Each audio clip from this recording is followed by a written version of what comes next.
Hi, I'm Laura McMahon-Higgins. Welcome back to Nasty or Necessary, the series where we examine common clauses from commercial construction contracts to answer the question, is it commercially necessary or is it just plain nasty? Today we are looking at provisions that create a new defect liability period for a rectified defect. The clause will look a little bit like this.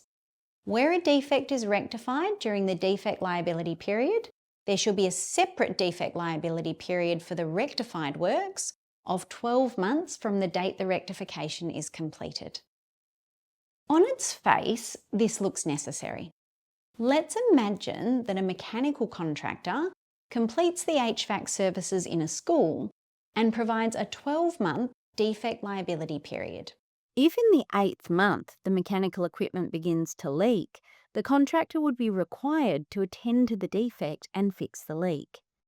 If 6 months after that rectification the same equipment leaks again, the principal would have no recourse because the defect liability period expired 2 months earlier. The end result is that the equipment did not function for 12 months without issue, which is what the defect liability period is really designed to ensure. By creating a new defect liability period of 12 months on a rectified defect, it means that if a defect is rectified but the same fault occurs again a few months down the track, the principal is protected.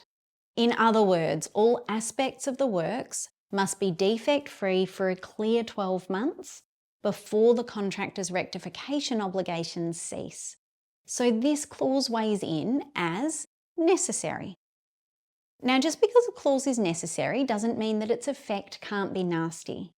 In this case, it's not the clause itself which is problematic, it's the interaction of the clause with the security regime. Now, generally speaking, the contractor is entitled to half its security back upon practical completion and the balance at the end of the defect liability period. Let's consider that standard practice in light of the concept of a separate defect liability period attaching to a rectified defect.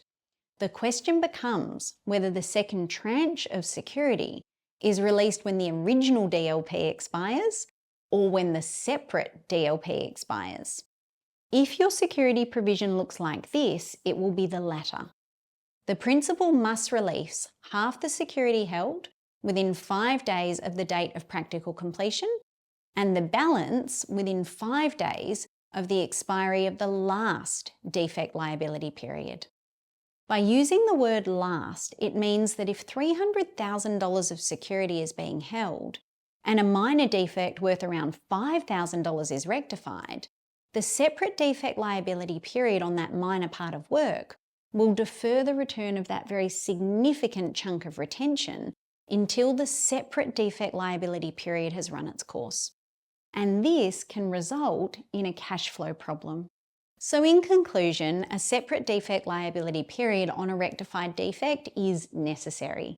It's adding the word last into the security clause that makes it nasty. In order to fix this problem, you can either delete the word last or amend the contract to make the principal's right to withhold security during a separate defect liability period proportionate to the value of the rectified works. That wraps up this episode of Nasty or Necessary. If you found this helpful, please follow along for more content or sign up to complete my online training course today.